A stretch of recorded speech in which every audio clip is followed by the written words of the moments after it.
It. It was just too dangerous. The process takes us about 90 days from start to finish. So, we like to do a whole bunch of in one area because when we mobilize, it's so much faster, right? The crews, literally we jack, let's say we were taking the slab up 4 feet. Okay, we'll do two different scenarios, 4 feet and 10 feet, okay? If we're going up 4 feet, we come in, we jack it, it takes us about 4 hours. It takes us 7 to 10 days to prepare it. We're driving a high pressure segmented pile down on the ground. So there'll be piles of dirt everywhere, right? We're tunneling underneath it like military tunnels. We drive a high pressure segmented pile down. Down in this area, they're gonna go 30, 40, 50 foot deep. Whatever that is, a 15, 20 ton pile, we're gonna drive it. We don't care if it is 100 blocks deep. We're driving until we hit that pressure we want. The reason being is it's your house and it's our lives. We don't wanna do anything that's gonna damage your house, and we sure the hell don't wanna cost us our lives. So after we get that done, we set jacks. Literally, that day we'll have it up 4 feet, okay?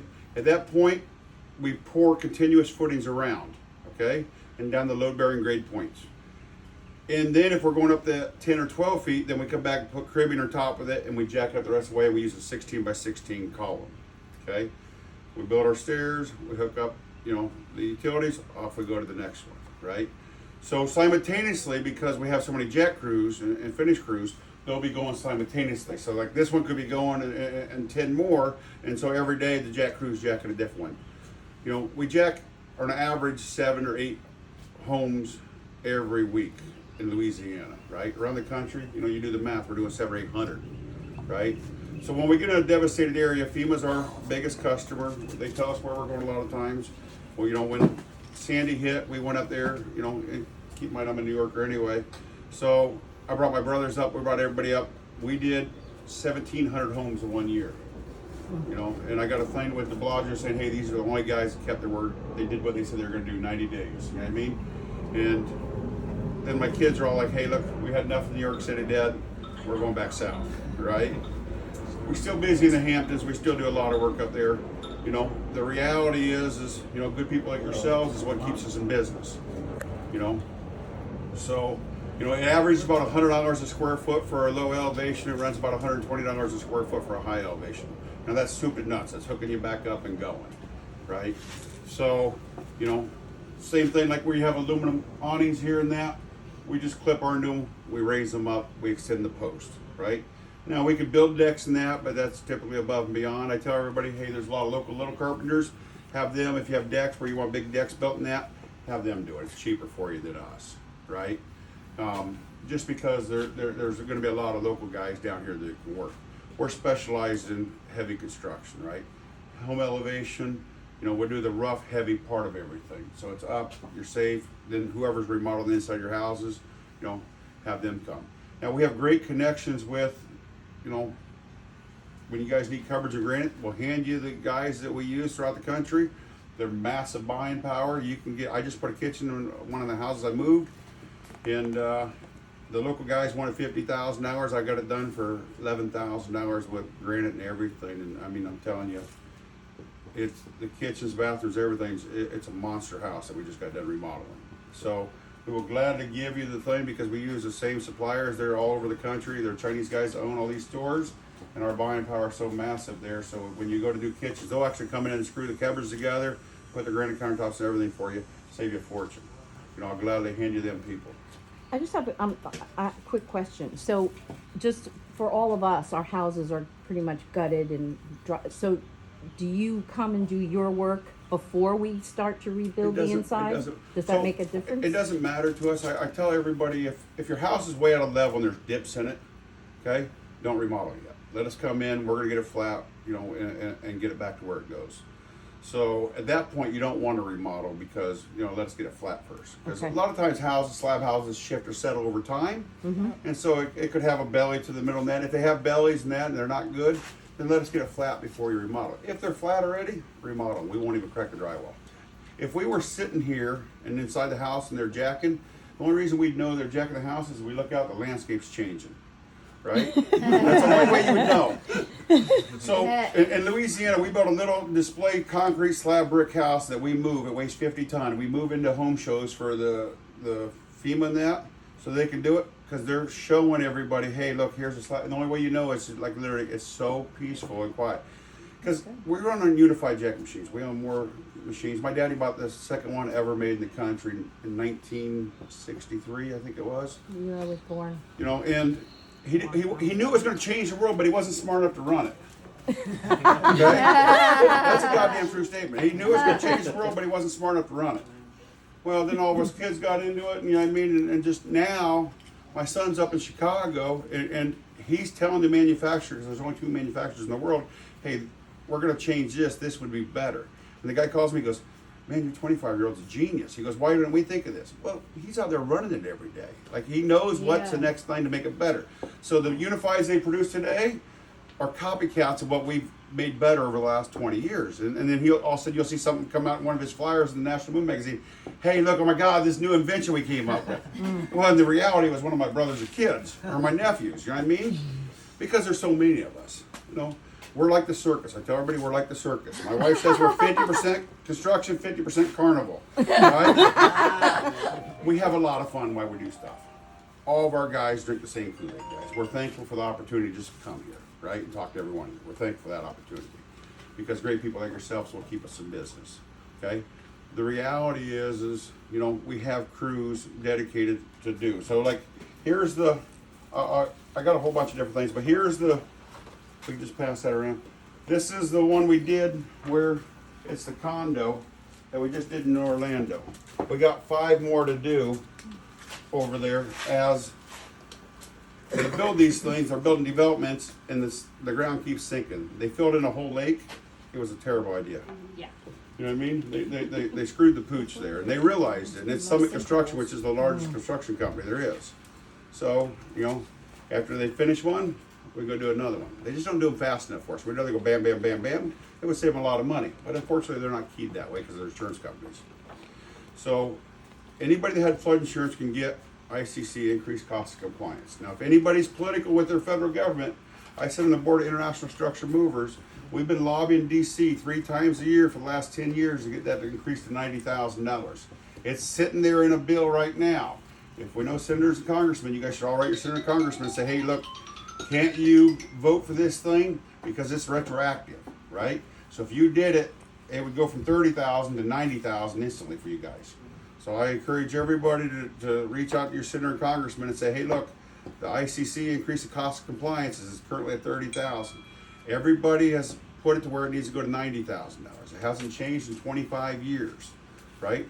The cost of living with the living increases would go up right now. It should be at like 66,000 if nothing else changed besides Guys, inflation. can you shut off your phones? We don't want to be rude to our guests, please. So, you know, Sorry. I heard talking with the NFIP that 30,000 is a part of the 250 that you get from flood. not true. Okay, so it's 250 plus? Yeah. Okay. It's not true. So $30,000 is there for you, right? You pay a flood insurance policy, you're substantially damaged, which every one of you are substantially damaged. You took 6 feet of water, right? So you can get your $250,000 from your flood policy, right? Fix up your house and do what you need to do. The reality is there's $30,000 inside that, your national NFIP, and you know, there. So usually they give you $15,000 and then $15,000 when you're done, right? They break it into 2 payments. Thank you. So, you know, all that money's above and beyond. Other aspects, I'm gonna email you a thing because we're tight with FEMA. There's a whole bunch of new things that just came out for Florida yesterday. I'll send it to you so you can pass it to everybody of hazard mitigation funding for hotel rooms, any assistance and all that. So we'll continue to help your guys' group. What it is, if we find something out, we want to share that information with you, share it with your community. You know, it's just a win-win for you guys as a community in that aspect. So, you know, I lost my house in a tornado in Iowa in the 90s. I lost my house in a flood, you know, in Sandy, you know, because, you know, it was my wife's family home up there, you know, and there's nothing good about flooding. The tornado, everything was gone, it was just gone. It was a lot easier to recover from than it was a flood, right? They brought dozers in and just dozed everything and we rebuilt, right? In a year, you forgot about it. Flooding, you fight it, and fight it, and fight it, you know. And I tell everybody, when you flood, just be strong, don't take whatever the insurance company wants to give you, fight for what's yours, you know what I mean? And they will give in to you. You know, they have no choice, you know what I mean? The good thing is I don't know who's a Republican and Democrat. I'm an independent. I tell everybody I'm independent. I vote both ways. Biden has put a ton of money into Florida already to help. You know, and if, you know, it's all about your senators and congressmen in the city, the municipalities, right? If they fight to help get funding and you have receipts, there is a possibility, and this happened after Sandy, we got reimbursed for elevation money. You know, I got a $110,000 check myself. I did my house a year later, I got a check in the mail. I kept nonstop hounding them, right? And then they came back and I got assistance for it. So now I tell everybody, just keep it, you know, the squeaky wheel, you know, as it goes, the more you sit there and harm, and email, documentation, guys. Because then the news station will pick it up and say, hey, look, and they'll start running ads. I mean, why aren't we helping? I mean, we know, you know, we had a 6-foot title surge through our houses here. It's going to happen again. We don't have walls. You guys don't want levee walls. Louisiana, we just did an article, and I'll share it with you. My wife just wrote an article. We own a lot of companies around the country. We buy out, you know, it's a dying industry, guys. You know, kids are smarter. My one daughter's a doctor. She didn't want to go into this, right? They're smarter than we were. We didn't have a choice, Timmy, did we? Our daddy's like, here, you're doing this, right? You're too dumb to do anything else, boys. This is what you're doing, okay? So he was always like, man, we too dumb to do anything else. Right? Like, we believed that shit for 40 years, right? We tell our kids that, they're like, yeah, I don't know, Dad. Well, we didn't give the boys choices. All of our boys are in it with us, right? And our daughters got married. We tried encouraging our son-in-laws to come in it, which a couple of them did and that. But the reality is everybody else, they're not a big family like ours. So the dads don't want their kids to do this because this is hard work, guys. You're out a lot of money, you know what I mean? And, you know, there's a lot of people to feed. So you're when they were younger, we were feeding all of our kids hot dogs. It was great. Well, now they all want to eat ribeyes too. You know what I mean? So they're like, oh, Dad. And yeah, so they're kind of telling us, you know, and look, they'll take this to a new level that we're not at yet. I tell everybody, our next generation, I mean, all of our boys jack houses every day. They run the crews.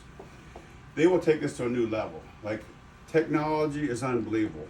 We got remote control dollies. They're sitting there and they're moving these houses, spinning them around on a dime. You know, Tim may come up like, hey, you want to say something to the boys? No, let's go over and get some Cokes. Like, get the hell out of the way, let them do what they do. Like, because these remote control, like this technology we've invested in is so state of the art, I can't run the damn thing myself when we're in power dollies and that. It's just that fancy, right? I can't get my mind around it. It's kind of like my daddy with that Unified machine. He knew it was going to change the world, but he wasn't smart enough to do it. But he knew his kids were. Well, same thing. I knew our kids were all smart enough to change the world when this technology came out and Goldhofer came out with it, you know, 8 years ago. Hey, let's invest heavily in this thing. So I'm a teacher. Open a school. I'll teach the people. Teach me how to run it. I'll teach kids how to do it. Right. Because we have the same thing in our industry, like with the glass company, not finding techs and people, and kids, and being a teacher, they all want to be YouTubers or they want a cushy job in air conditioning on a computer. Right. You're right. You're not wrong. So the hard labor is like. The hard labor is out. You know, the good thing is we got guys that work for our daddy still working for us. Like, when you buy into this thing, you're kind of drinking the Kool-Aid for life. Mm-hmm. So we have 300 men that are just phenomenal. And women, like, you know what I mean? I got truck drivers that are women. We got, you know what I mean? I don't want to discourage women. We're a woman-owned business, guys. So we have our WBE status. We're a woman-owned business. I don't want to discourage the aspect of women because we have women in our business too. You know what I mean? I got a girl that's a truck driver that for me. She's been with us a long time. She was a firefighter too. She got out because her wife didn't want her to be a firefighter anymore because it's too dangerous. And she's like, well, I'm moving fucking houses with these idiots. That's what she said the first year. She's like, honey, you don't understand. These guys are redneck hillbillies, right? Like, I don't know if this is any safer. You should see what they're doing. Like, you think about it, you're putting a 300-ton structure up in the air. You know what I mean? You're putting a 300-ton structure up in the air. You know, our grandfather jacked the first slab structure in the 70s, right? And we move them down, we load them on barges, we do everything, right? The technology and the thing of where it's coming from is unbelievable. But the reality is just that experience helping the next generation take over, and they've learned it, you know, it's just made a huge difference. You know, because these are block slab structures, right? So you got a lot of weight behind it. The problem we have in Florida is a lot of these are not monolithically poured, okay? They go down, they have a footing, they lay a block wall up, and then the floor goes into the block wall. That's okay. For every one of you guys it means, that's okay. For our kids, that's a little bit bigger headache. They do it every day, it's okay. They just got to put brackets on, we might have to put a few beams underneath of them. So I tell everybody, when we have a house, let's just say we use this as an example. Every 6 feet around the exterior, we're driving a high pressure segmented pile. Okay? It's an 8x8 block with a piece of rebar in the middle. Driving down till we hit the thing. Now down the center, we can't span more than 12.5 feet. So if the grade beam's at 14 feet, it's too far. The slab won't structurally span itself. Okay? So then we'll put piles down the middle with a steel beam that'll sit there forever. The reason being is over time that slab will dip. We have engineers and architects on our staff. We are doing everything so in 100 years from now, if somebody says, hey, look, all these houses were jacked by Patterson, TNT, all these things, you know, oh, they're perfect. Why are they perfect? Because, you know, I've never fixed anything our daddy or granddaddies ever did, and our kids will never fix anything my brothers and me do, right? You do it right the first time, you don't have to worry about it. So a slab can't span structurally more than 12.5 feet, okay? So if that spans there, then we'll put permanent steel in and support it. From your guys' aspect, you'll never know the difference. From our aspect, we have peace of mind of what it is. So I would encourage everybody when you're doing these, you know, because you took 6 feet of water, the reality is, my daughter bought a house over in Louisiana that took 8 feet of water for Katrina. Never took water before Katrina. They built levee systems, and it took water 5 times in 5 years after that. Right? They built levee systems, and it took water 5 times in 5 years after that. Okay? We jacked our house 12 feet. Now, the reason we jack up higher than 8 feet is because when you decide to go to that height, we have that grade beam that sticks down below the slab. Okay? It's not pretty, guys. They're ugly grade beams. We chip them off, we stucco them, right? We want to have the clearance under that grade beam of 8 feet. So the reality is we got to jack the house sometimes 10, 12 feet to have that 8-foot clearance. That way you can have a usable spot. My daughter loves her underneath of her house better than she loves the house now, because you just mimic the downstairs again. We pour a slab underneath of it, tie all the piles and everything together, and a lot of times we run rough-in plumbing under it so we can have a little kitchen down there, bathroom down there so you can use it. So she has all her friends over, she hoses out the downstairs, you know what I mean? It's all the party, nobody goes upstairs because she made 2 bathrooms in hers and a little kitchenette area. Oh, nice. Right, didn't cost her any money hardly. So it made it so much better for them.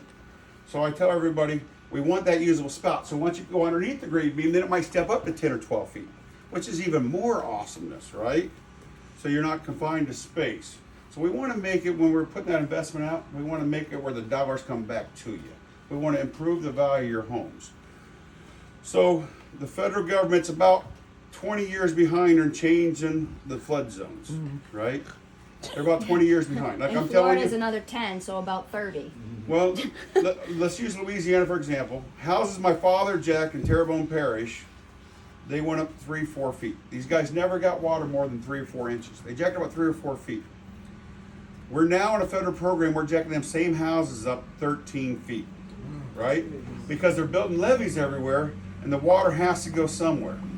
So Katrina, they put in $21 billion in levee systems to protect the city, right? Because there was so much fraudulent, they don't want the city of New Orleans to ever flood again.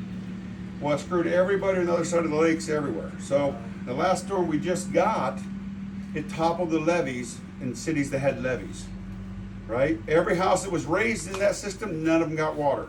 Everyone that wasn't took water. So now Gene Lafitte's making a mandatory elevation to every home inside their city.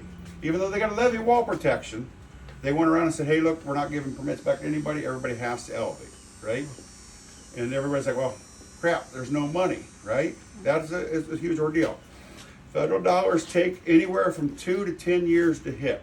We have homes over in Louisiana and up in New York even that's flooded 6, 7, 8 times and they can't get in a federal dollar. The problem is it becomes a FMA funding, right? A severe repetitive loss. They have a cap every year of about $230 million for the whole country for any disaster, right? So there's about $7 billion written every year for that couple $100 million.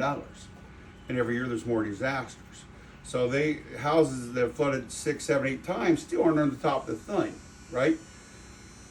The good thing you have going for you here is look, being proactive and getting your senator and congressman on board, I really believe that you can get some money back to you, right? They're going to have HMGV money, hazard mitigation grant money. There's going to be CBDG funds coming out, right? So we have all these people that work for us, and we will gladly help and put our time and efforts into helping try finding you guys money through the process. We won't abandon you. We are here. I tell everybody this is a marriage for us as much as anything else. You know what I mean? It really is, because this is good for your family and it's good for our family, right? And we want to help support you guys where we can, right?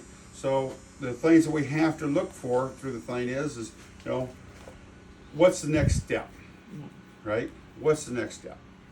The next step is, you know, either renovate your houses and get back into them as fast as you can if they're not, you know, have swells or divots, because we can elevate afterwards, right? If they have swells or divots, man, we got to get in and elevate, you know what I mean, and get these things going. Now myself, I'm at this point, you know, and I've been at this point with my wife. We waited, we elevated, then we remodeled. The reason we did that is because we wanted to change our layout inside a little bit. We wanted to make sure, you know what I mean, what we had and where the supports and everything was. So the problem with renovating without having it elevated is if you're changing a structural support thing, there's no grade beam underneath in the ground, you'll have your slabs will start breaking. So if you're gonna change anything inside, because a lot of yours are block walls or studded, right? Right. So, you know, if you're changing the load bearing points, they're built in a cookie cutter pattern. Typically there's 2 grade beams through the inside of these houses everywhere. If you want to change that load bearing point, that's okay. It's very easy. It doesn't take us 10 minutes to put a steel beam in, bracket it to the columns, tuck point it to the floor, and you can change anything you want. You know, it's just a matter of knowing what everybody does. Everybody's house here is going to be different, guys. You know what I mean? Some people aren't going to do what the Joneses do. Some people aren't going to do what the Smiths do. You know what I mean? And there again, the columns, we can stucco the columns, we can brick the columns, we can do so much things. It don't cost any more money to make them look beautiful, right? It's just a matter of what everybody's opinion is. A lot of your houses have stucco down here, right? Mm-hmm. So it's naturally to stucco the columns so they blend in. So where your slab comes out of the ground, it's gonna look like a big forehead, right? Because it's underground. You're not seeing it right now because it's stucco from the ground up. We have to make that look pretty again. So we chisel it off, and if there's a big footing that comes out, you know, it might be out 8, 10, 12 inches. We either got to saw cut that footing back because it's not structural, it's not supporting the slab anymore. My piles are. We cut it back, and we might have to put a bevel to the house to make it look good. We might have to use styrofoam bands to make it look good. Whatever it takes to get that curb appeal back is what we're going to do. You know what I mean? We don't want anything to look bad, but last thing we ever want somebody to do is say the Patterson boys that went through here and, you know what I mean, look how ugly this son of a bitch is. You know what I mean? We interview all of our customers as much as they interview us, because we have all the work we want in life, right? We have big hearts. We're here to help communities and go what it is, right? So, like I said, the federal government is our biggest thing. We have to go over to Antarctica next winter. We're doing the research lab in Antarctica, right? So we've been around the world. We've been to New Zealand. We've been to Saudi Arabia. You know, we've traveled the world moving structures. We move structures in 40 of the states so far. You know, we move the biggest buildings in the world every year. The reality is, you know, flood mitigation is what gets our heart the most, because you guys got devastated. So, you know, we push back our big moves. You know, I tell everybody, hey guys, look, you're a big college university, you can wait a year. It's okay. These people's lives got destroyed. So I moved Tulane universities over in Louisiana. I did their frat house. We're doing Loyola's law building. We're on a slate to do it this year. It weighs 5,500 ton. You know, and the reality is, you know, if this goes where elevation has to happen in Florida, we'll push them off. They understand. These big universities understand. They wait for us. Just like, you know, the research lab. They've been waiting for me for 2 years already, right?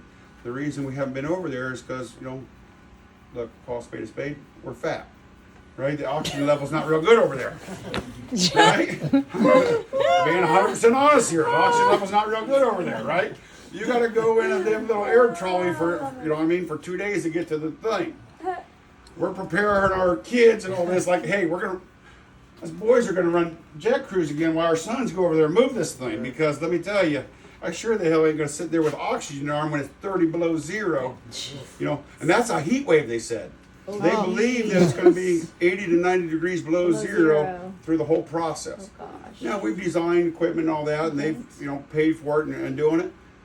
And they're only doing it because the snowbanks are building up against the research facility, right? Wow.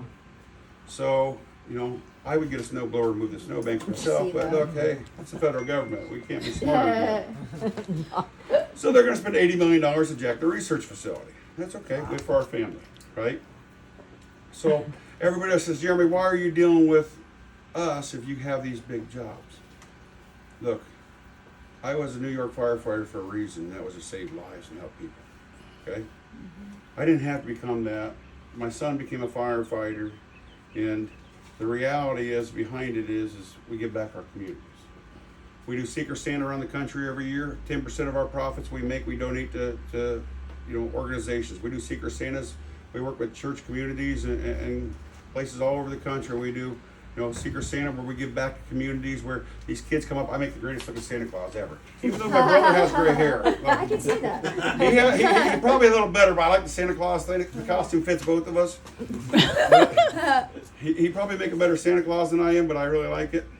So we give back. They open one gift with Santa Claus. They go home. We spend $400 to $500 per kid for Santa every year. They go home that next morning. They open their gifts and they believe. You know what I mean? They believe again. And that's our job as human beings, to help people so they can have a better life and they can believe. So last year the food banks in South Carolina called my brother and said, hey, look, we have a food shortage. Thanksgiving's our biggest time. We bought 14,000 turkeys for the food bank. And my wife stroked a check. Here, give them out to everybody. We went to Tyson Foods. Here, we want to buy 14,000 turkeys, deliver this 6 semis to right here. You know what I mean? That's why we do this every day. You know what I mean?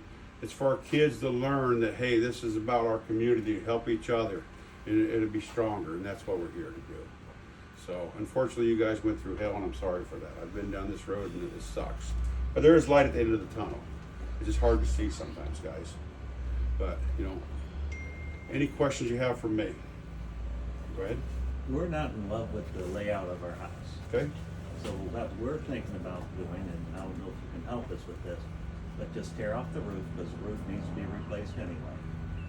And do what you need to do for your footers and supports, and then build or have a house put on top. Okay, so it's called a second story conversion. FEMA used to do a lot of that. They won't pay for that at all anymore. The reason being is because you're never going to get a structural engineer to sign off adding that load weight to the top. So when your houses go up in the air, there's two things that come to circulation, right? The extra weight going down on the bearing points, and then the wind, right? So FEMA realized they did about, I'm gonna say 5,000 or 6,000 of them, and they scrapped that out of their program. Because all of a sudden they came back and they had liability because these houses were, shifting or cracking or sinking over time. The ticket is the deep foundation system, right? So you can't do the deep foundation system? Well, we could, but you're never going to get federal dollars if you change and do a second story conversion. The problem is all the money is in the deep foundation system. The elevation side of this thing, only takes 3 or 4 days. So the pile system, on a breakdown so you understand the pile system. Let's say the job costs $100,000. $50,000 of that money is for the deep foundation system because it's so labor intensive. These guys are digging by hand. You'll see the hardest working guys you've ever seen in your life, right?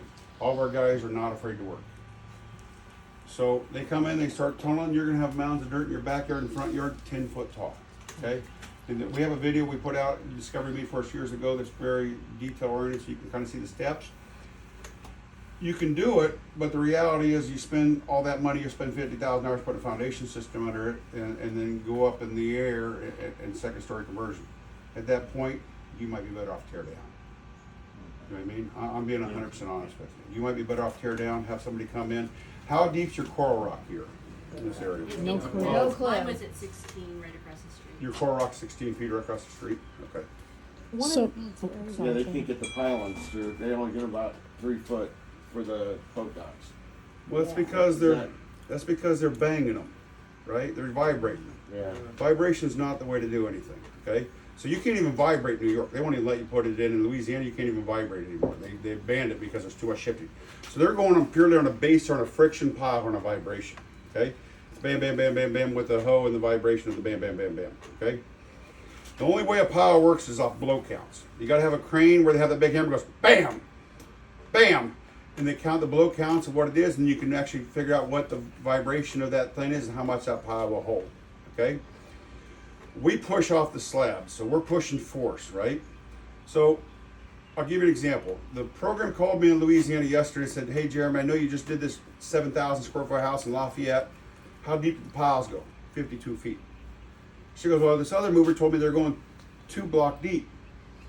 Because they're not pushing any pressure, right? They're doing it wrong. And she goes, what? And I said, look, I'm going to show you how they're fucking. I went to the guy's, I had my son go up to the guy's site. He set up the jacks. We pushed 57 block in the ground. Because they were using little jacks, they were using the wrong thing. There was a new company, they didn't know what they were doing. The house would have fell over in 2 years. You know, but the program realized when they said that, they come in and said 2 block, we turn in our pile log. So you'll know every pile, how deep it goes and what it is. And they're all going to be different, guys. None of them's going to be the same. Well, isn't Florida is limestone and it's very like shallow anyway till you get to the water, doesn't it? Good point. Okay, so what over here, we start with pipe. Okay, and that wasn't on the video. So we start with a 2-inch pipe. So we make segmented pipes up, and this is what we did in Davenport too. They went 100, how deep did them go, Timmy? 150 foot deep. Okay? They had a guy out with a vibrating hammer, it went 3 feet. He was gonna go fix this slab, like 3 feet. Ours went 150 foot deep, our piles did. We start with a 2-inch pipe, because your sandy conditions down here, even the coral rock, okay? We're piercing it, okay? So we start with a pipe, we drive that pipe into the ground until we hit 10 ton of pressure.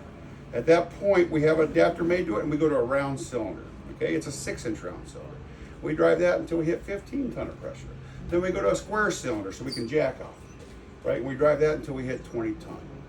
Okay, so we just did one of the keys, and you can see the coral rock up top. We dug underneath it. It was about 3.5 foot down, and then piles went 50 foot deep at the keys. We pierced in that coral rock, right?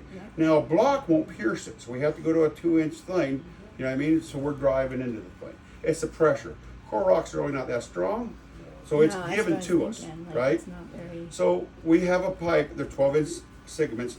You stack it, the next one slides in, it's sleeved, and off you go. You keep driving, right? I'll send you some videos of what we did up in Is it a hammering technique too, or all hydraulic jacks. hydraulic jacks? So we're running off hydraulic jacks, and we have power units outside, and the boys have remote controls inside. Okay. So they're sitting underneath, they're crawling underneath there, and they set the pipe, they put a hydraulic jack, and we're pushed against that concrete slab. And everybody's like, well, man, you're pushing against that slab, does it affect it? We put twice as many piles in our house as needed. The reason we do that, it's easier for us to jack it. And it gives us a guarantee that the house is never gonna shift or settle either. Okay? So we're driving them non-stop. It's all about the hydraulic gauge. It ain't no guessing off a vibrating hammer, it ain't no guessing. We can literally see the fluid on our gauges. Okay, we can tell you when we raise your house within 500 pounds of what your house weighs. So when we move houses down the road, the DOT don't even scale us because they learn the game now. They can just look at our hydraulic pressures and say, hey, Timmy, you're overweight here, boys. What are you doing? What are you talking about, right? And they got smart over the years. They realized they didn't pull them scales out anymore. Everything's on hydraulics. So even when we're moving down the road, it's on hydraulic bogies and that, right? So they can look at the gauge, 4,000 PSI is 10 ton. So they can understand that now. The DOT got smart to our things over the last 30 years. So we had more dollies, and we understand we're not here to or we'll get a special permit to run overweight, you know what I mean? So we do all that 30 years ago our dads never had to do because technology's changed, right? So they didn't have the technology where they could bogey and move all these things in these massive buildings at one time. Jeremy, a question about the pools. Because that The pool? No, That's- it stays there. We won't affect it. Okay. it won't affect the pool even though it's really close. So our house is a good example, right? So we're not gonna change the layout like exactly, so you're saying you just essentially cut it? So we cut it, we'll dig underneath, we'll pull your pavers up here, right? Mm-hmm. Okay, we pull 3 foot of pavers out away from the thing so we can turn underneath. Okay, we'll stack the pavers in the backyard, and we'll start stacking dirt, right? We'll put plastic down in the pavers here so we can pile dirt inside. We'll take out the screws here, and we'll set jacks, we'll band it, we'll literally screw a band board in here, and so this will all come up all the way around the pool, and everything can come up at one time. The pool's going up? No, the Oh. aluminum frame, the aluminum frame. I was Your like, roof, your what? roof over everything. Party on the right? pool deck. So you have Well, two not your choices. pool You can cage. either rip this down or we can lift it. Okay? Okay. So what happens is so a unified machine, let's say we use a 24 jack unified machine. Okay, we're controlling 24 individual points in your house. They can all be different pressures. Okay? So this machine comes in on an 18-wheeler, right? Like we own the biggest unified machines in the world, right? So in a little wood frame house, the boys take a 6 or 9 jack, right? Because you're only controlling 6 or 9 cribs. Well, here we're controlling 60 pressure points. So we're teeing our jacks off. Sometimes we're using 2 machines together, right? Now we have a 60 jack that we can use, but it's too big. You can't get it in. It's for massive buildings. We don't even use them anymore, right? We sold our last huge machine we had because it doesn't benefit us because we can put 2 or 3 of our machines together with our kids or my brothers, and they raise up the same. The mindset when we were younger is, man, we had to have the biggest machines in the world. Right? The reality is that was the wrong mindset. Because, I mean, it was like a circus of 7 semis coming into town to jack the one building. Right? It took all that equipment to make it happen. Well, now we don't own a machine bigger than a 24 jack.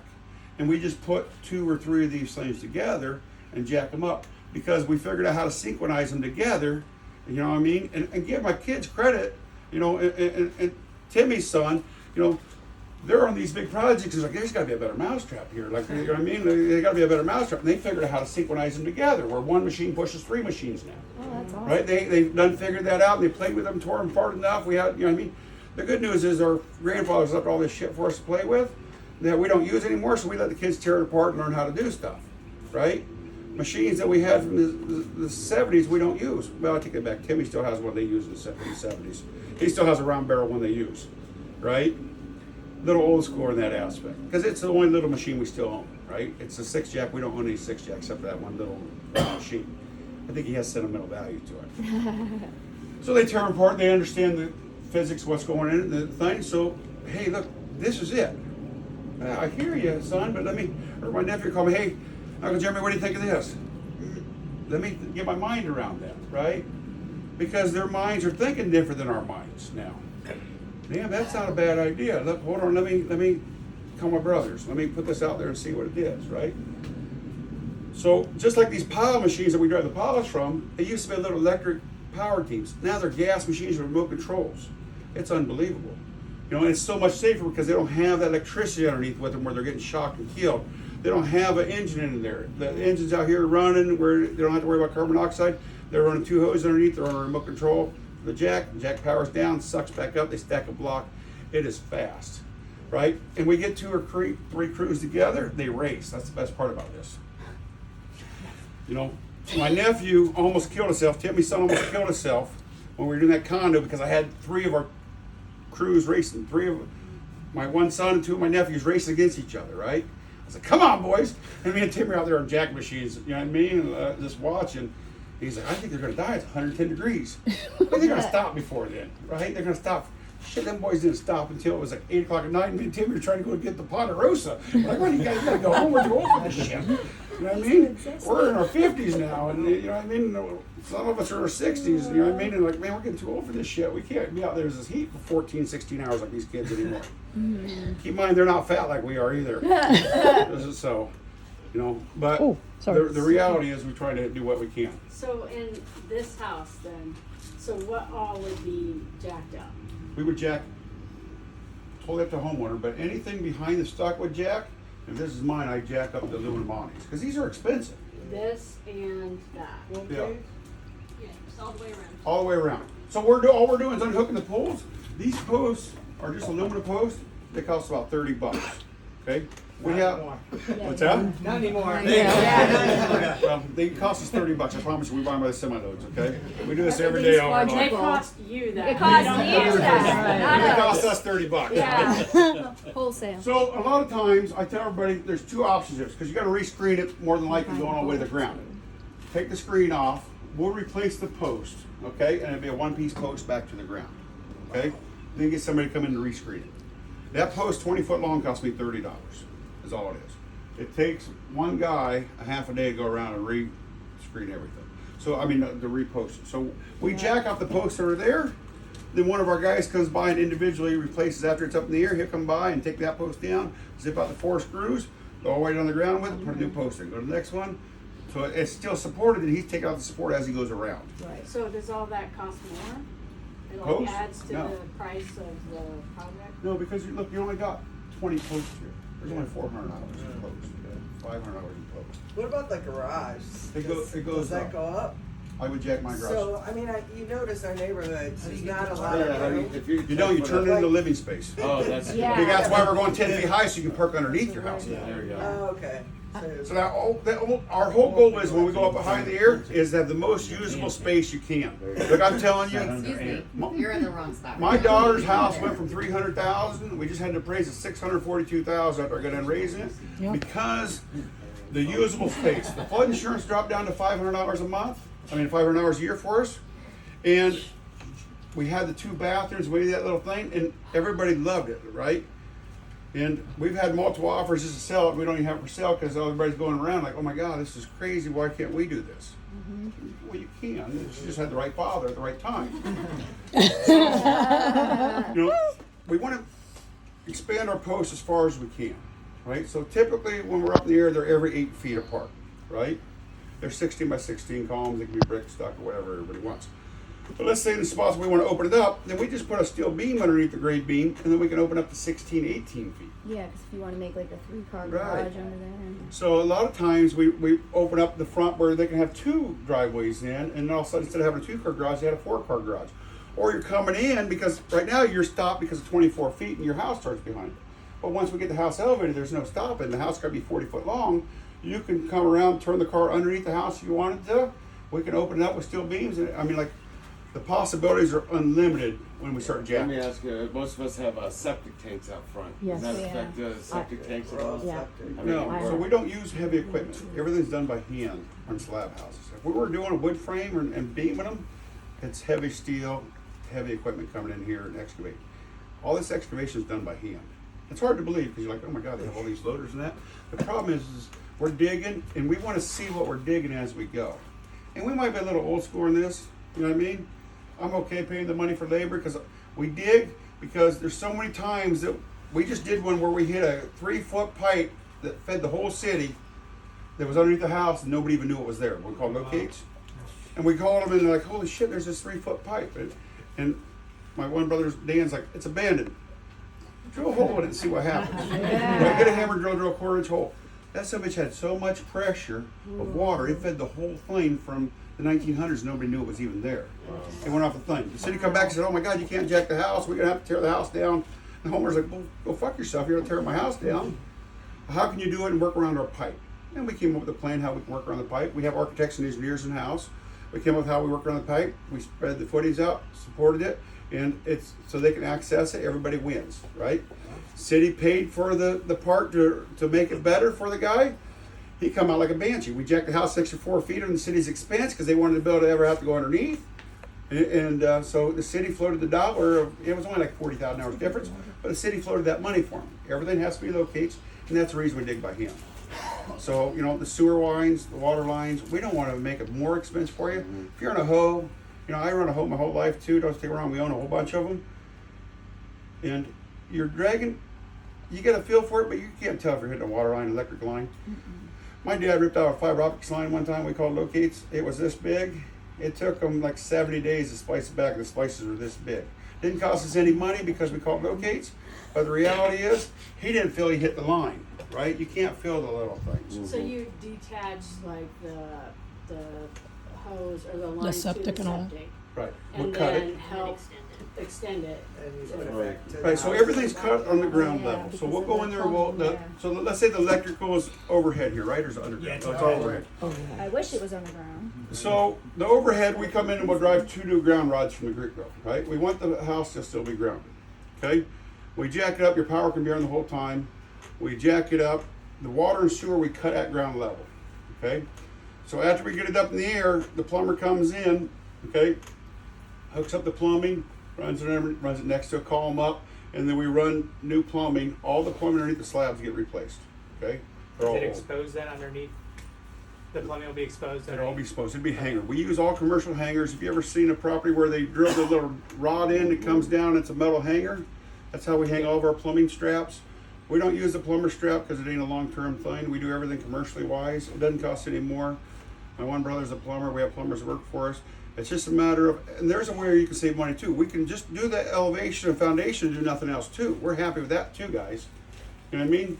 If you have a guy saying, hey, I want to do the plumbing, I want to do electrical, I want to do stairs, I want to do all this, and that's even better for us. You know what I mean? But we're okay either direction. We have enough guys doing either direction, but some people are like, hey, look, I want to do this myself. Okay, no issues. And we'll even help, say, hey, look, this is what we do, right? And so they have a way to go forward on it. So, but once it's hanging, like they'll chip through and let's say the cast iron comes down, they put a bootleg on it, and then it's all PVC from there, and we dig out. A lot of times we dig out 2 to 4 feet outside the house, re-tap it, so we know what we have. So it's just that much better. So Now, a lot of these homes here are probably at a foot level, and the flood elevation's at about 11 feet. So for sure, you're gonna have to go up a minimum of 11 feet, no? You're not gonna go up 2-3 feet. no, I would not. That's why I said Yeah. I would not here. I'd go high too. The reason I'd go high is look, there's a sweet spot in home elevation. You got to go 4 foot or less, or you got to go high. Any between looks like a forehead, right? So you can't make the house look good. I did this my whole life, and I'm telling you, I can't make your house look good at 5 feet, 6 feet, 7 feet. They just don't look good. They just don't. They look like you this big ass foundation out of the ground before you hit it. They just don't look good. At 4 foot or less, we can put landscape around, make it all look good, and make it look like it belonged and it was built that way. 8 feet above, we can do the same thing. It's just that spot between 4 and 8 doesn't work. I tell everybody don't do it. You know what I mean? And we turn down more jobs. People are like, well, I only want to go 6 feet. Okay, here's look around, find somebody that fits your thing. Well, Jeremy, we really want you, but I'm telling you, I can't make it look good. And I want people drive by like, shit, that looks good. Knock the door. Hey, who did that? You know what I mean? Because honestly, guys, people are going to knock your doors for life now, right? Once you start elevating, they're going to see it. You guys are really pioneers. You're the first ones getting ready to go in this thing. People are going to stop. Hey, what do you think? What did you do? We don't advertise. Our customers get us all of our work, right? And we're fortunate for that because we do our job. We do our job right. We get invited to Thanksgiving every year about 50 or 80 times. I don't even eat Thanksgiving with my kids anymore. Now, look, I'm a fat guy. We go everywhere. Whoever cooks the best turkey, I put myself out to come. But we did the Davis Baptist Church in North Carolina 2 years ago. It weighed 1.8 million pounds, 1.9 million pounds. And we got done, and the head guy come and he goes, man, you want to eat Thanksgiving with us this year? Man, I'd be honored, right? And so me and my wife, now all of our kids have their own families. We just go around the country and eat with different people. You know what I mean? I think Timmy does the same thing. Our sister's a little more controlling. She likes Timmy to be with her. Is that true, isn't it? Yeah, she loves him the most. So that's her baby. Like, she still protects him. Like, Square footage wise, the number you gave was $100, I think, a square foot or something. the bigger the house is, the cheaper it gets for people, Okay. right? So I'm just under 1,700 square feet. Right. With that price, is that just pilings up, no slab, no, just pilings, plumbing, and electrical? And It stairs? depends on how many we get, Okay. right? I'm being honest with everybody. The more we can get, the cheaper number we With get. that being said, would you be interested in doing another presentation? For sure. in We'll the come next- over as- I'm the next neighborhood over. We'll come over as many times as we need, right? Timmy lives 5 hours from here. I'll fly over. I mean, it gives us time to spend together. Usually we're only together on big jobs, or you know what I mean. Him and his son and guys go around the country because whenever we have a big job, I bring all my brothers back together. Same thing. I tell everybody, hey, the beauty part here is whenever we're in an area working together and we can all get back together as a family, man, we jump at that opportunity, right? Because we have a hell of a lot of fun together. And even though we're getting older, we still have a hell of a lot of fun. I have one silly question, probably, but I know you're in There's the same no silly questions. Right. Right. You're in the same situation. So a year ago, I put a brand new $18,000 roof on, Right. and so did they around the same time. So, are they compromised in any way when you do this process? No, it was compromised if there was anything from the hurricane. From our part, No, nothing. it's the only thing that that's, stood. yeah, that we have 5 withstood. shingles gone, that's it, everything Right. else is fine. So from our side, when I tell you this is God's honest truth, Timmy, wipe it if you think it's different. If a house ever cracked inside because of sheetrock, it's because the sheetrocker didn't do his job right. If the seams are broke over the middle of the windows and doors and were actually taped, where they put the mud in and the tape and mud it, we won't even get a crack in the drywall. Like, the technology is unbelievable. We move houses and dance around the thing. Like, if you look on the back, I moved that house down the road 9 miles. It weighed 700 ton. It was 5 layers of brick. We moved it 9 miles down the road. We put 2 glasses of water, one upstairs, one downstairs, and a quarter standing up on the thing. The quarter was still standing up, the water was still where it is, and we didn't lose a brick, we didn't have a crack in it. When I tell you the technology is that unbelievable now, for us. Now everybody else is gonna tell you because they watch and copy, right? Yep. Do your research, guys. Do your research. But we moved the biggest buildings in the world a reason for, like the National Czechoslovakian Museum and Library, right? We moved it, we put it on top of a parking garage, okay? The only thing holding that glass in there is the glass. It stayed there the whole time. We're not in a rush, we do what's right for your homes, right? If it takes us an extra day, it don't cost any more money. We're doing what's right for the houses. Go ahead. Question, we're kind of at the stage of if we're gonna rebuild and go up, or this is kind of a new idea that we're having. Same here. Yeah. Mortgage wise, we have a mortgage on our house. If we wanna tear down and rebuild, we gotta pay off our mortgage. Right.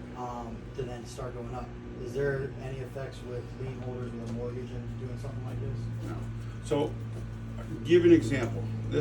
My house in Jersey, it was my father-in-law's house. We were in Havelock, Hazlitt.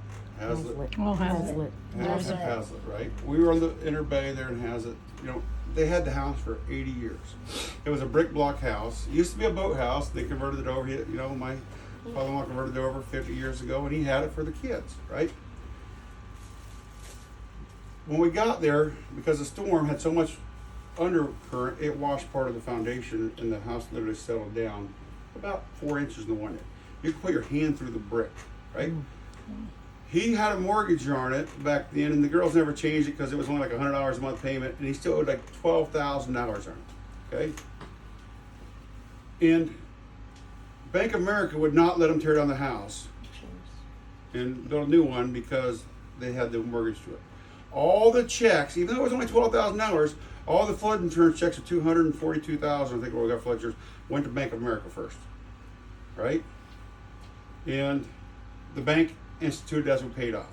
Well, I went and paid off the mortgage right away so I could quit dealing with this shit. And then, because they already wrote a letter to the town saying, hey, nobody could tear down, we have mortgage on these, we fought tooth and nail with the town because we were going to tear it down. Look, we're in the elevation business. We were going to tear it down because it was just an old dilapidated building. They would not let us. So I raised it up, right? On my own nickel, I raised it up. And then, you know what I mean? Call Greg and make sure he's okay? All of our kids call all day. They just like talking to us. But you never know. They might have a flat tire in that. So They don't know how to change that. no, they know how to change it. They're self-efficient. But keep in mind, we nest our children like we're their security blankets still, Yes. right? Because they'll see something that they may never see. My son's moving a 110-foot log cabin right now. It was built in the 1800s. The slave quarters next door, and it's wide open. There's no floors or anything in it. So he's moving right now on 7 dollies in a truck, right? They're so good at what they do, right? And there's no stupid questions through the whole process. My worst customer I ever had was my wife. You can send this to my wife too. The reason being is she had a question, she never asked that question. And it kept building up, then she finally had an emotional breakdown. And you know what it was over? The water spigots. When we raised the house, she was afraid the water spigot was going to be 12 feet high, and how was she going to go to her daughter's house and use the water spigot? Okay? Well, maybe we lower them down to the ground. Well, she works in the office, she's never seen it, right? You know, she didn't really, you know, she sees the elevation side, but she never sees the finish outside of it because we have all our guys. I said, we lower those spigots down to the ground 3 feet like they normally, they go down a column. Well, why the hell didn't you tell me that a month ago? What have I been crying for? Well, why the hell didn't you ask me a month ago? You know what I mean? So there's no stupid question. I tell everybody, text me, I'll give everyone my cell phone number, I'll give everyone my card. There's no dumb questions. If I don't answer right away, I'm talking to somebody that, I will call you back or text me, right? I text and talk to 100 people a day. If you go the rebuild route versus the lifting, would you guys put the piling system in? We can't because there's nothing for us to push on. We're Yeah, using the slab houses to push against, right? Otherwise, you're going to a pile where somebody's vibrating or banging with a crane. Nobody's going to come in here with a crane because the vibration of that bam, bam, bam is going to blow everybody's windows out of this place. You guys are so close. So your only other option is to do a helical pile, right? The problem with the helical pile is if they don't have a concrete helical pile where to rip into that, we went through this in New York City, right? Because we have bedrock down there in spots, and then in Long Island there's some where it goes up and down in heights. A helical pile is all about the torque, right? Well, you can get a false torque in a helical pile because if you have good ground conditions, saying this, we had this with that great big condo. The helical piles only went down about what, 10 feet, Timmy? And they torqued out. Well, there was a bog ground, and that's why the things are all settled. And there's a boggy condition down 40 or 50 feet, wasn't it? 50 foot, there was bog, and that's what was making everything sink. Well, they were putting all these false things in around. The companies are like, hey, look, this is good. Look, we're putting a 25-ton torque pile in. They're selling this song and dance. Well, fuck, the problem ain't in the first 10 feet. The problem's down 40 feet. So, we got to drive until we hit them pressure, right? So, just like that, people are driving, and you got to know the right circumstance to drive. So, we have to drive pipe over here first. Then we go to a round cylinder. Then we go to a square cylinder, jack off. People don't understand that. We don't share trade secrets, to be honest with you, because we're not here to help everybody else. We're here to help our families and your families, right? I don't give two shits about my competition if he does it right or wrong. Besides, it hurts my industry, right? So we try lobbying real hard for people to have the same guidelines that we have and set rules and regulations in place. People die on this every year, guys. If we don't want the wood, like say wood stairs per se, to go up, if we go this route, would you pour the make concrete stairing? We can all the time. We do them all the time. It's just a little bit more money. We do iron rail. We have iron workers that work for us all the time. We have huge fabrication shops, and that's what makes us successful. We buy so much volume, like the push block I'm talking about. You can't even get them in the state of Florida. You can't even buy them here. Nobody will manufacture them here. Nobody does it. We ship them out of Louisiana, and we're the only supplier the guy will sell to. We have a thing where he can't sell to anybody else. Non-compete. Yeah, because we came up with this design 30 years ago, right? And so he can't sell this manufacturer. We have an exclusive contract with them. They can't sell to anybody else. People try, they can't. Now keep in mind, we're paying them $8-10 million a year and buying that much product from them. So we ship it over here, right? We have semis, we ship them over. If one of us boys feel like we want a road trip, we'll go see our brothers, vice versa, or we'll send our drivers over, right? The other question, I think, I've been overwhelmed with a lot of this stuff, is so the permitting with Lee County, do you do that? We will walk through it. We need your help because you have to have a gas disconnect. If anybody has gas here, right? You have gas? No gas. Electric. Praise the Lord in this deal, right? Gas is the worst part of everything. Yeah. Right? So then we'll go through. So we'll get engineering and architectural, right? I tell everybody, our architect will come over, our engineer come down. Our engineer's local, he's in Florida here. We have engineers all over the country. Our engineer's up there. Our architect's sitting in Louisiana. So the reason we use architect is so... Will you work with our own if we have an architect? For sure. Okay. I keep mine, yours is expensive, mine's in-house. Ours is a brother-in-law. He's even better. You don't have to pay him. The reason we use an architect is so you can understand what it's going to look like when it's done. After we get 10 or 20 of these done here, everybody's going to see it. But the reality is, early on, I tell everybody, now we'll give you a road trip so you can drive around, the United States and see, 50,000 of these things has been done, right? Yep. We do it so they can kind of decide what it is, and you can understand, hey, there's going to be 9 steps here, 8 steps, 14 steps. It kind of gives you a feel what it's going to be, right? So, for sure. Besides that, for simple design of what it's going to look like, that's the only thing we use for the architect. The engineering is all structural. Yes. Architecture can't do no structural. There's water in there if you want some. Thank you, Gary. So, the engineer, we use the same concept. He's did, tens of thousands of these things for us. We only have 2 engineers that work for us full time, and they understand it, right? And they're active. They come down. When we did that thing, he come down, what do you think, Timmy, 4 times? Flying a drone around. Now, he didn't like going underneath it because we dug big tunnels underneath this thing, right? Because after we started tunneling this thing, I was like, we have conveyor belts and everything, right? Like, we're set up to jack slab structure. He come in, he flew a drone 4 stories, the building was 4 stories high. He'd fly a drone underneath, and he'd give us new perspectives that we never had. So he's trying to look at this, besides us, he's looking at a different point of the engineering aspect, like, hey, boys, look at this. Just sit down and just hear me out. Think about this. That's what we want out of our guys, right? If somebody's smarter, because look, we're house movers, right? Right. You know what I mean? He's an engineer. If he has a better mousetrap for the thing that he's seen over the last 20 years, he'll bring it to us. Hey, guys, look, I think here. So on that, he come after he flew it, and he'd seen all this stuff in the air that we couldn't see. He said, look, there's a huge vast sinkhole here. Look at these plans where they were. They filled in this lake. You know what I mean? Oh, we went back to the developer and said, hey, look, Jesus Christ, our engineer did all these aerial pictures when we were doing this, and this is the footage from 20 years ago from Google. They filled all this in, you built on top of a damn lake. They went back to the master developer and said, what the hell? Oh, well, it didn't affect you. It might cost us $1 million for these boys to come here and jack this house back up, building back up. It affected us. So they come back, and the next one, they realize, hey, they want to stay back, so we're cantilevering 20 feet of that 4-story concrete building. We're cantilevering it, so there's no weight over where the old lake was.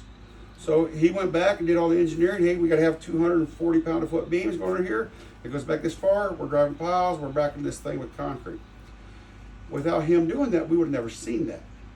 You know what I mean? And he saved that developer. Well, it cost the developer a lot of money. He saved the builder a fortune going forward because he laid it all out for him and said, hey guys, you need to push back 10 feet. You won't have these problems. You know what I mean? And we want to do that for people, right? Like, we're not here just to jack houses. Like, we have all the work we want in life. We're here to make relationships that we can change for the future for our next generations. The biggest jobs I ever did came from people I didn't work for. Okay? The National Czechoslovak Museum is the largest structure ever moved in the world. The guy that was the president of it, my daddy bid a house for him, and he hired somebody else, and the guy destroyed his house, and he came back when it come time they were going to move the museum. He said, hey, look, we're going to hire these boys. We were the sole bid on it. He wouldn't let nobody else bid on it, right? It was a $10 million contract. He let nobody else bid on it. And, we move a lot of houses out of, in like the Midwest, land's valuable here. In the Midwest, land's not valuable. I mean, you can buy an acre of ground for $6,000. So we move whole towns out of subdivision. Out of floodplains, we move whole towns. I've moved 7 whole towns in my life. We moved the whole towns, water towers and everything. We move the whole towns, right? FEMA buys the whole area out, and we move it all up and relocate the whole town, right? They'll go in and buy, 1,000 acres from a farmer, put new roads in, and we move whole towns. You don't have that here. The land's too valuable. You don't have that in New York. You don't have that anywhere there's coastal because the land is so expensive, right? So they can't do that. So, the reality is, we got to deal with what we have. We all love the water. That's why we're all here, right? I have waterfront property too, right? That's the reason I'm here is because of water, right? Yep. I don't go in the water all the time, but I like the view, right? Once in a while, me and my wife will go out on the pontoon, and we might only take it out 5 or 6 times a year. But when we want it, we like the view of the water. We like the neighbors seeing them going up and down the boats, and you know what I mean? Yep. We enjoy that. That's what we bought into in our living. I have a 1,200 acre farm in Iowa. I've been there. It was my grandfather's farm. That's how we started. He started in Iowa. We're hog farmers. He started moving hog buildings in the 50s when people were giving them away or they were going bankrupt. He would move them. Then in 1972, he had a house mart where he had houses sitting in the middle of the cornfield. Hey, for $40,000, I'll deliver this to your lot. You know what I mean? And it kept escalating, and it got us where we are here today. So you said it depends like how many we get.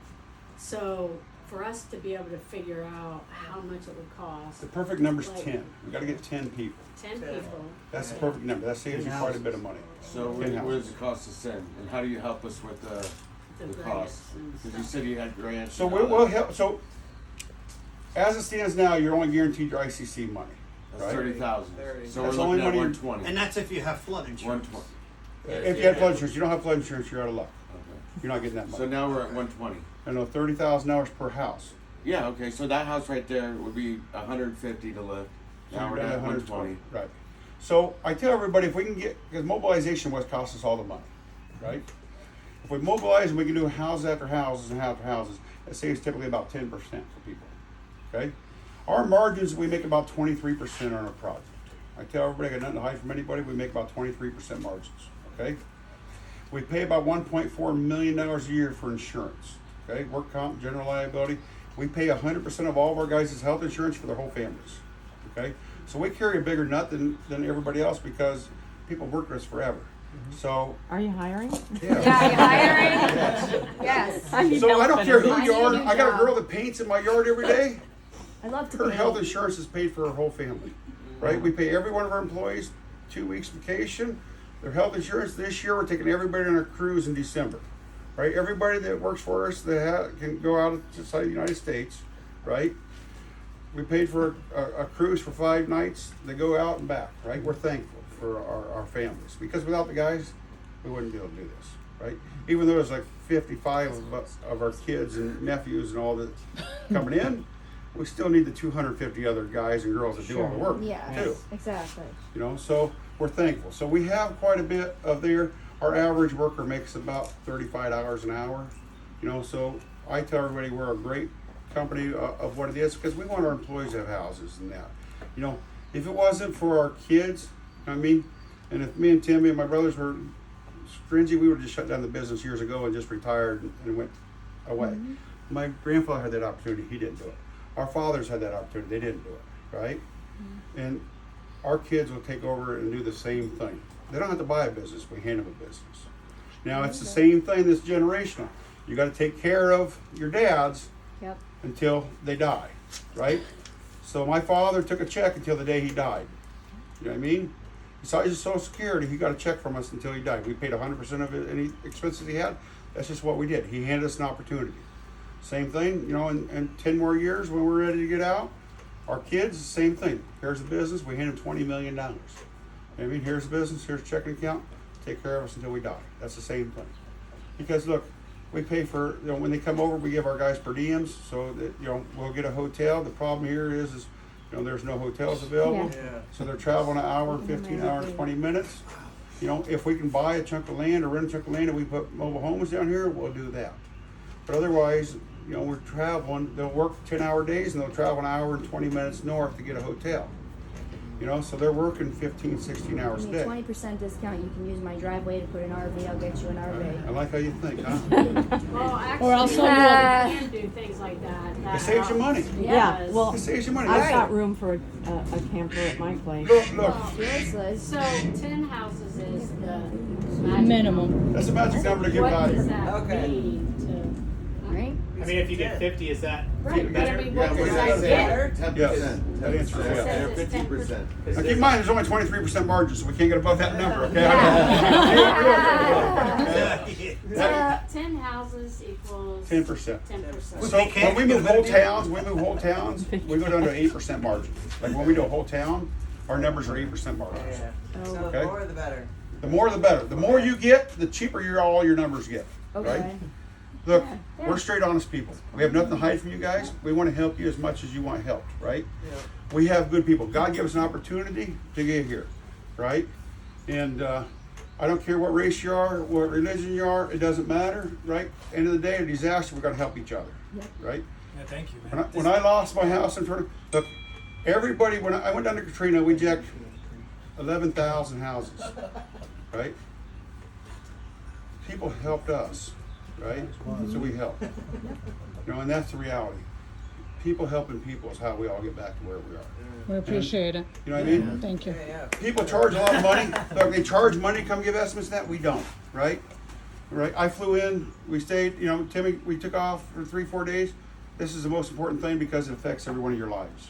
We don't need to take your money to pay for our trip to come over here, right? I'm going to heaven because I put my right foot forward every day to help human beings, right? Yeah, And that's for the reason sure. I'm going to go to heaven, For sure. right? I don't preach religion. I don't care if you're religious or not. You know what I mean? We don't go to church every Sunday. You know what I mean? I believe in God. We don't preach to anybody. Whatever you do, whatever race you are, I don't care. Whatever, you know, if you're a Democrat or Republican, honestly, we don't care. Help each other, right? Exactly. Just, so square footage wise, you're not going off living square foot, you're going off like under roof square foot? No, this gets a lot cheaper for you, right? Like this, give you an example. The square footage of the house and the garage counts as usable space. An awning like this, the square footage only costs you about $10 a square foot. So let's say there's 1,000 square feet out here. You're only going to spend $7,000 to $10,000 to jack all these roofs up and do everything, and replace all the posts. You know, we're only covering cost out here to what it is. So the big chunk is the garage and the house. Elizabeth- This costs nothing. Like, look, 4 of us boys can pick this up by hand, right? It's all aluminum. You know, these are actually a bigger pain in the dick than they are anything. The house jack is easier than this. We're doing this just as a favor to everybody. I can tell you that right now. Our kids hate it. Isn't that true, Timmy? They hate them, right? But the reality is every house has one of these, right? And you paid a lot of money to get them. So speaking of garages, you're saying it's better or easier cheaper to raise the garage? You have to. Than to Yeah. keep it? You have to. You have to, because you can never get in your house otherwise, because you're going from 0 to 12 feet, But right? the slab's all one piece. The slab, yeah. Right, or you can build a stairs inside or But the outside. roof line though, your roof line, your windows would never work or anything Make like. your garage part of your living space upstairs, and then Yeah. use your garage below. And the reason that works is because all of a sudden you increase the value of your home so dramatically, you gain that 480 square feet of living space. So instead of the house being 2,000 square feet, all of a sudden the house is 2,500 square feet. Your house became so much more valuable for little to no money, because adding sheetrock to that and doing that, you know. If there's enough houses here, I'll give you my sheetrocker that does all of our flips. Like, he'll come over if there's enough of them. You know, when we move hotels and do stuff like that, you know, I hand them our sheetrocker that we use. We have one Spanish crew that does everything for us. He doesn't work for us. We had that connection from New York, and he'll travel. And let me tell you, they come down and did some in Louisiana for me. They did my own house. They call it like a Cat 5 thing where it's all smooth. Yeah, Cat 5. We need They them. hung that rock and mudded my house, and it was 2,500 square feet in 3 days, and they were gone. We need them. Yeah. They bought the We need 'em. sheetrock. They bought the Dámelo. sheetrock and mud and Dámelo. did everything Yeah. for $14,000. Wow. That's what we He's need. not out to screw anybody, but he has to have a lot of work. So again, like I said, I'll hand you my Yeah, cupboard we all guy. need it. Yeah. We all Right. need There's a them. lot of work. But I understand, but that's what I'm saying. We can help you in them categories, right? But they're no different than we are. Like, they're coming somewhere they got to do mass work. Because these guys, when I'm telling you, when I tell you they are fast, they're unbelievable. There's a quick question. Now, if some flooring's already been up and you're actually seeing the cement slab, what happens to the settlement cracks that have actually happened into those? We're bringing it flat. So let's say the floor is perfect and you don't want to change it. It has a dip, right? That's your call to make. We can take the dip out of it, or we can take part of the dip out, or we can leave it, right? I tell everybody, let's try getting something close as we can to 0 again, okay? Now, you wouldn't believe this, and if I told you this is unbelievable, because it's hard to get your mind around. Concrete deflects and moves and bends and curls. In Louisiana, we have some houses that are 18 inches out of level, and we bring them back flat. Okay, you know, in 10 feet, we might see something drop 3 or 4 inches, and we can bring it back flat. That concrete moves. You know, it's against everything you believe in to think that, because it's concrete. But the reality is, it moves. It has, over that gradual span, you can relax that concrete and bring it out. Now, if the floor's cracked to hell, we'll go underneath and we'll put brackets. We call it what we call stitching it together. Yeah.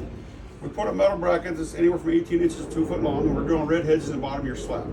So the cracks here, we're putting red heads in this side, red heads this side, and we're stapling it together kind of like stitches. Okay? No different. Costs you no more money, right? Once we agree on a price, we're into that price. Okay? We're not here to change order anybody. We don't believe in change orders. We never did a change order in our life.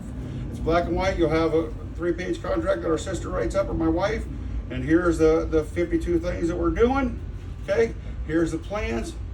And I tell everybody, if we're going to change something and you want to go from wood to concrete, do that before we're here, because after we're into it, it's hard for us to change, because once that thing starts going, we can't stop the guys, because it's a machine, right? Right. We oil the machine constantly. So anything, we can go back and forth 1,000,000 times before we start. We're okay with that. But once we get it, the engineering's done, we got the permits, we have to stick with what we permit, because it's too hard to go backwards on. We got to go back to the city, we got to go back to engineering, we got to go all this stuff. So are you here for a while? Like, will you look at our properties? For sure. Today and tomorrow, we're going to Okay. go through it and that. And okay, if I got to come back over, we'll do whatever we have to do as a family to help everybody. Okay. We will individually look at everyone. We will measure every one of them. I tell, my wife says all the time, I heard you say that, you know, I'm thankful to be alive. I took a Halligan axe to my ribs in New York. I got cancer from it. You know what I mean? I spent 80 days in the trauma unit, right? I'm thankful to be alive. Like, my wife goes, man, you'd be the greatest Baptist preacher you've ever seen, right? 'Cause you believe, you know what I mean? But I have passion, and the passion is what my brothers and my kids and my daughters and nieces can do, and all the people, right? When you believe in something, and everybody that works for you is drinking the same Kool-Aid, and everybody that works with you is drinking the same Kool-Aid, we all win, guys. We all win. No, for me, I mean, this sounds awesome. I mean, when I went on my expedition to find you, I mean, this was better than I expected, and it's. So we own a lot of companies. So he called Orleans Shoring, which is a company we just bought last year, right? It was our biggest competition in Louisiana. The kid got out of it. His father works for me now. His father was one of our plumbers, right? When I bought his son out, his dad come to me. His dad's 66 years old. This is where their family's different from our family. That's not so old. No, I agree. I wouldn't take that wrong. He's only 32 that we bought him out for $1 million. Oh, wow. I bought a 32-year-old for $1 million. Okay. He never helped his daddy the whole time. He used his dad as a laborer, and that's it.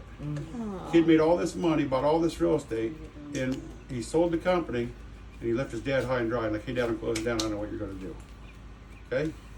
I hired every one of their employees and said, hey, guys, everybody can have a job. Okay, we're thankful to everybody. We have a big enough family business, we can have it. His daddy came up to me and said, Jeremy, Richard can't see his name. Richard came up to me and says, Jeremy, I've known you for 20 years, man.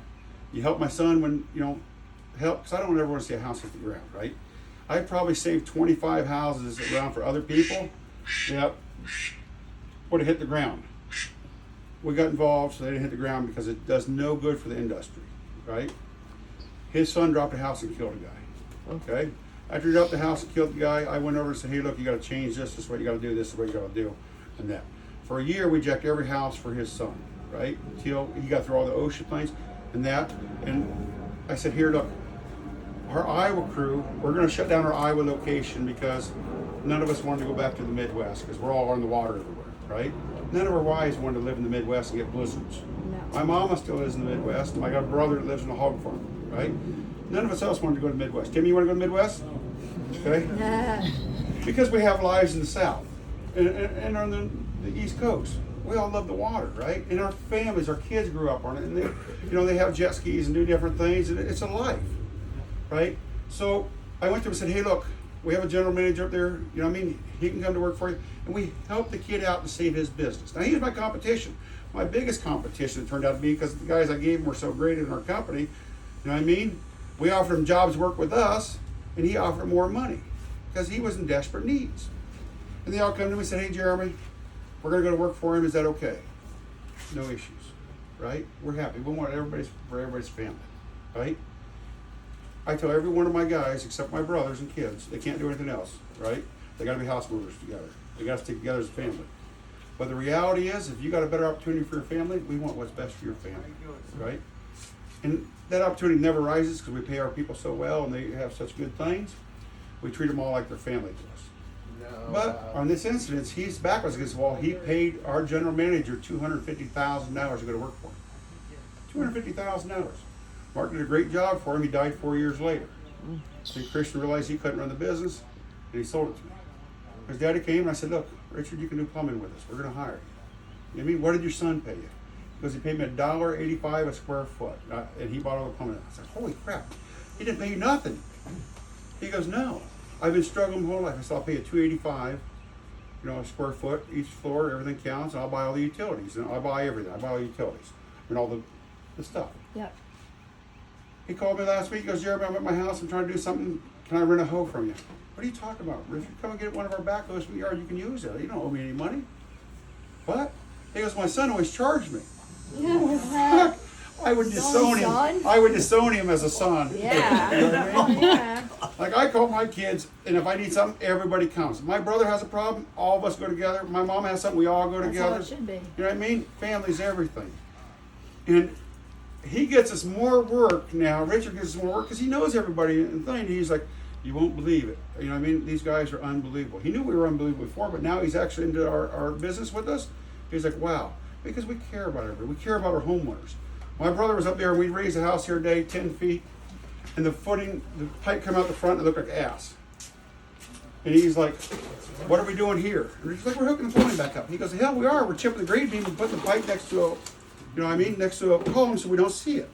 We don't want to see a big ugly white pipe come down the middle of our house in front. Well, it was already there.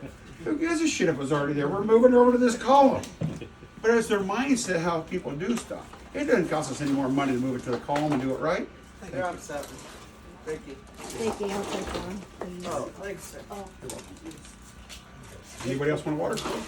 please. Me trying to be a non. Thank you. Anybody else? Takers? Okay. Oh. I play I football. can't catch though. I play football. We're good. I turned down a University of Iowa full scholarship to play football and move houses. My grandfather didn't give me a choice. We were all Americans. Every one of us boys were all American football players. That's your. Through high school. It stopped at high school. Thank you. Right? We had to follow our path in life that was preset for us on birth. Right? Through my 20s and 30s, I resented my grandfather a little bit on that. Right? But now it makes sense. Right? It started making sense to us all when we turned 40s and 50s. You know what I mean? It makes sense. We got to watch out for each other. And they weren't no dummies. They wanted to be taken care of until they died, too. Let's be honest. That's our generational thing we have for each other. I don't want my kids to go do anything else. Who the hell is going to take care of me then? Right? Because we only just take salaries. Like the business keeps all the money. We don't take big salaries, guys. We pay ourselves $65,000 a year. I know, we have a business thing. We don't take money out of the business. We keep it in the business so in case of something we have to buy something, it's there. In case on federal dollars, and this is the reason, if this hits a federal program over here, we won't work over here in federal dollars. And I'll tell you why. It takes so long to pay. Right now, the federal government owes us about $3.5 million. Okay? And if it wasn't for our grandfathers and father, you know, I mean, or my grandfather, we wouldn't have this opportunity. They're so slow paying because they're butting heads. Hey, the Democrats are doing this, the Republicans are doing that. That this year we stepped back on federal dollars. Nobody in the country is hardly jacking houses on federal dollars anymore because nobody can get paid. Because even though the money's allocated for your house, guys, even though that money's allocated, the Democrat over here wants to give it to you. The Republican over here thinks she's giving you too much. You know what I mean? And it sits there in limbo. There was a disaster in Louisiana, the Deep Horizon, where the oil spilled. Okay? $1 billion is still sitting in Washington, D.C. today. They haven't used that money. It's been 13 years. Because they can't agree where that money should go. Fishermen went bankrupt. Landowners went bankrupt down there because they never got federal dollars. That money was allocated to and was given to from the oil companies, but it's sitting in Washington, D.C. in the insurance division. $1 billion has never hit the state of Louisiana yet because they can't agree to how that money should be allocated. But yet, tens of thousands of families have went bankrupt from the deal because they couldn't fish. They couldn't go shrimping. They couldn't have crabs. They couldn't have all this stuff. That's going to happen in Fort Myers, unfortunately. Right. Some, And it's going to bankrupt all these families, right? Yeah. And it's a true hard fact. Because they couldn't get a loan, they bankrupted the people that the money was designed for. And that's the problem with the federal dollar. It's easy to say, hey, look, we're getting a federal dollar and all these things. But I'm telling you, the reality is, it's hard to allocate and get. So, now, if you get it retroactive where they're cutting checks, it's a different world. Like I got reimbursed for mine after I did it, right? I did the homework, pushed my senator and congressman or my wife, and got it, right? And kept nagging nonstop, and my wife's very good at that, by the way. She's very good. She's from Jersey. Mine too. She's from Jersey. She's from New York. I got it. and you're newlyweds. Wait a minute. Yeah, we've But been it's together true. longer than newlyweds, though. Oh. Emails. Yeah. Every No day, problem. every day she emailed our senator and congressman and our city council and everything. And she would go to the thing, what are you doing to help us? I'll be on them like stink on a monkey. How are you helping us, Yep. right? Yep. Because I'll be honestly, with you. I got a whole my wife spent last night, she slept 2 hours, right? She was so worried about all your family, she's researching everywhere where there's free hotel housing for you guys and free money and different avenues that you can get. She sent me an email and I'll send it to you and you share it with everybody that, you know, we want any information we do. And keep in mind, we're number one tier with FEMA, so we get every email before anybody else even sees it on the news. She's sending this stuff out last night. She says, she calls me this morning at 5 o'clock. Me and Timmy were on the road coming down. And she goes, did I wake you up, honey? No, we've been up since 4. I said, you're an hour difference here. And Timmy snores like a log and woke me up. Oh my God. He won't use his CPAP machine. I love him to death, but he won't use it. He'll fall asleep. Oh, I bet. I'm gonna get a 10 outside. So, anything we can do to help, and same way, we will lobby your senator and congressman and the city. I will gladly meet and help wherever I can. I'll spend as much time as I physically need to help with the government to try to get you guys reimbursed where you can. We're in this as a relationship because honestly, guys, our money's not made in these little houses. Our money's in moving these massive buildings that we get paid $10, $20, $30 million for. Yeah. Or $80 million for a research facility. You know what I mean? That's where we make all our money. That's where we make our generational wealth. We do this to keep our family fed every day, waiting for that next building. Because you know what? One year we might have 4 of them. You know what I mean? But it might be 5 years before we have another one. You know? So we're heavily into lobbying to help everybody what we can.